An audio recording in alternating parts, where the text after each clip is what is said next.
Há mais ou menos 2000 anos atrás, manifestou-se o Deus conosco, o Emanuel. O rei trouxe consigo o seu reino. É chegado o reino dos céus. Este rei que traz consigo o seu reino, este reino foi tão poderoso, este reino foi tão grandioso, que dividiu a história em antes e depois de Cristo. Uma das bases desse reino, se podemos dizer assim, é a essencialidade do objetivo da vinda deste reino e da vinda, então, deste rei, que é a Boa Nova. A Boa Nova é o objetivo desse reino. Esse reino veio trazendo a Boa Nova. A Boa Nova era não somente algo que vinha do reino, que vinha do rei, como era o próprio rei. Jesus era a própria Boa Nova encarnada. O que então consiste esta Boa Nova? O que então é esta Boa Nova que é diferente do reino da terra, que é diferente da cultura da terra? A Boa Nova, a boa notícia, é a notícia desse próprio reino que é vindo por este rei. Que boa notícia é essa? Qual boa nova que esse reino traz? E a boa notícia é que agora este rei veio para libertar o escravo. A boa notícia é que agora este rei, este reino veio para salvar o perdido. A boa notícia e a boa nova é que este reino e este rei veio para manifestar o amor em meio ao ódio. Um rei que sacrificou para nos salvar.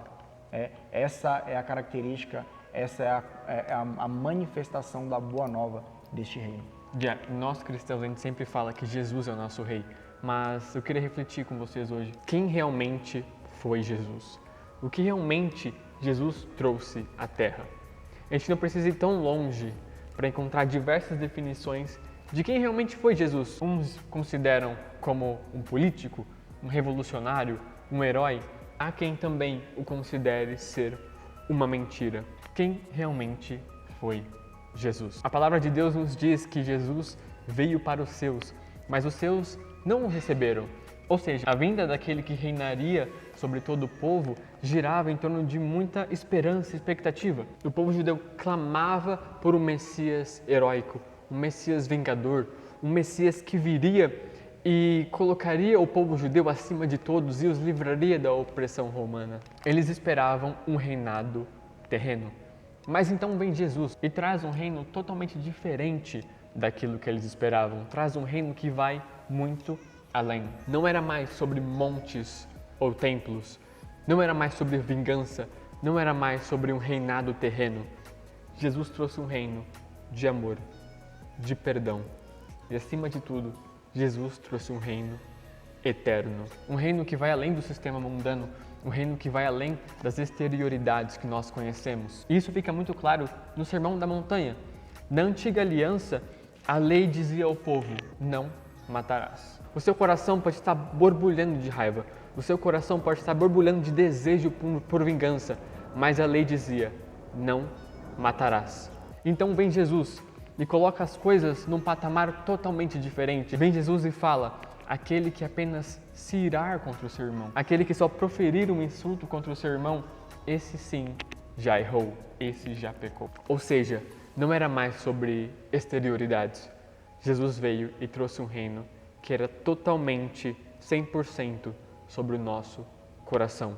O interessante é que Jesus, nesse reino que vai muito além, ele não queria apenas estabelecer um poder e um reinado para os judeus daquela época.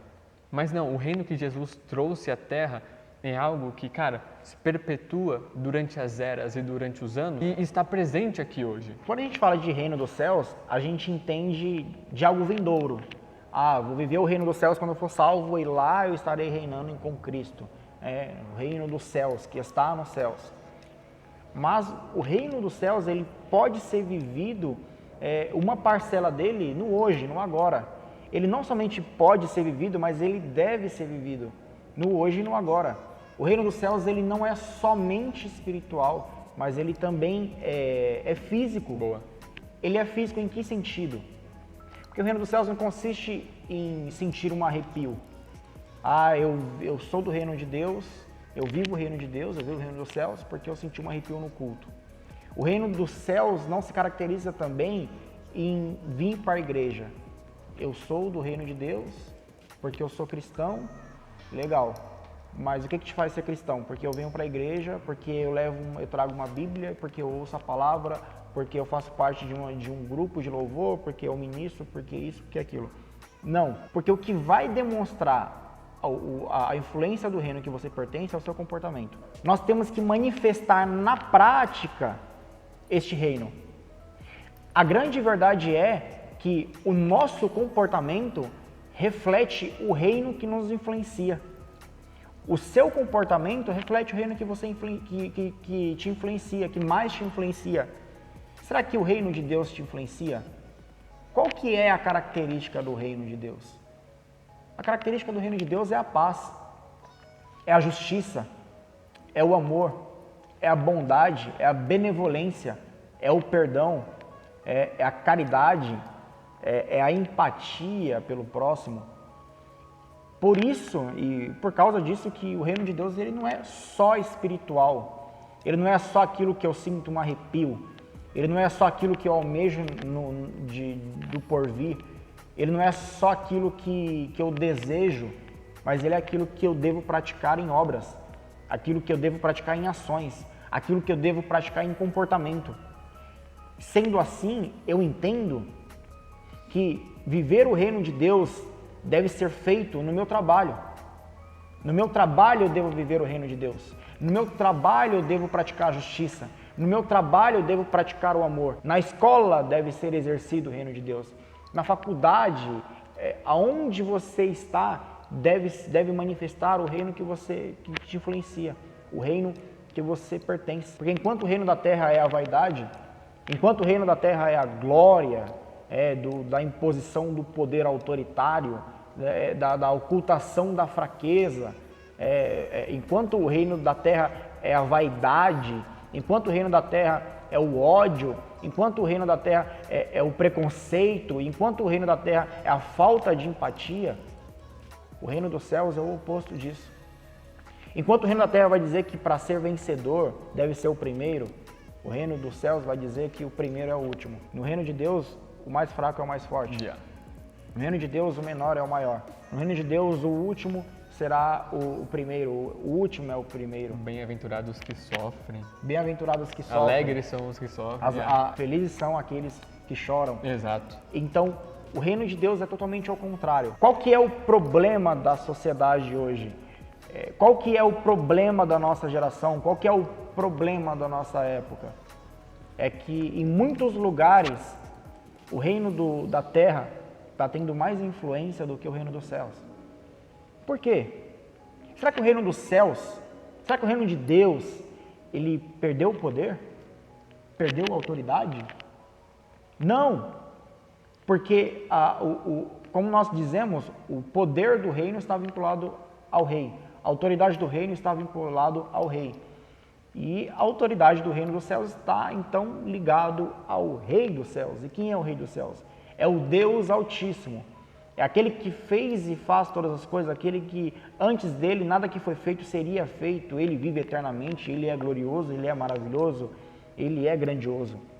Então, por que o reino de Deus, o reino dos céus, não está tendo muita influência em alguns lugares da sociedade? Porque aqueles que dizem ser pertencentes a este reino, aqueles que dizem fazer parte do reino dos céus, estes não estão de fato refletindo o reino dos céus. Aqueles que deveriam falar estão calados. Aqueles que deveriam fazer a diferença estão sendo iguais. Aqueles que deveriam influenciar estão sendo influenciados.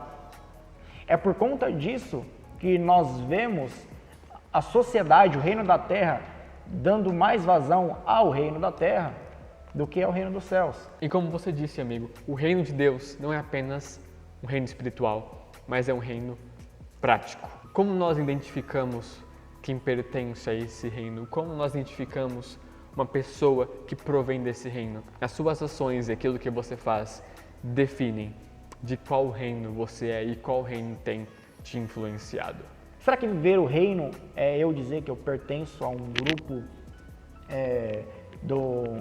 da mocidade, o grupo das irmãs? Será que viver o reino é eu subir no púlpito e ministrar a palavra?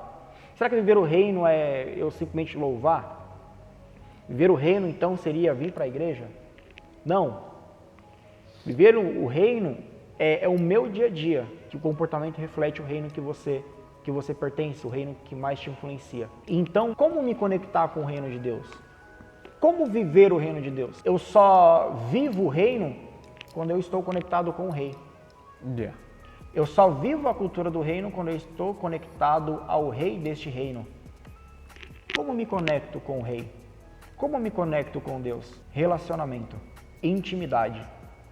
Quanto mais eu me relacionar com Deus, quanto mais eu me relacionar com o rei do reino, mais o meu comportamento vai refletir o reino que eu pertenço. Você pode mudar a vida das pessoas à sua volta.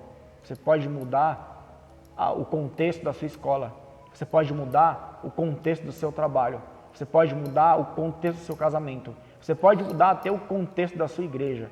Você pode mudar a sua realidade, da sua volta, as pessoas à sua volta. Você pode influenciar simplesmente porque você se relacionou com o reino. E se relacionar com o reino te deu a autoridade do rei. E essa autoridade vinda do rei te fez transformar pessoas, porque este é o poder do reino. Tanto é que Paulo vai dizer: não me envergonho do evangelho, porque é o poder de Deus para a salvação de todo aquele que crê. E exatamente isso, esse é o entendimento que a gente quer passar para vocês sobre o reino, que o reino é aqui e agora. E além de espiritual, o reino ele é prático. E cabe a nós, cristãos, nós que fomos alcançados pela graça de Deus, expandirmos esse reino que ele também está entre nós.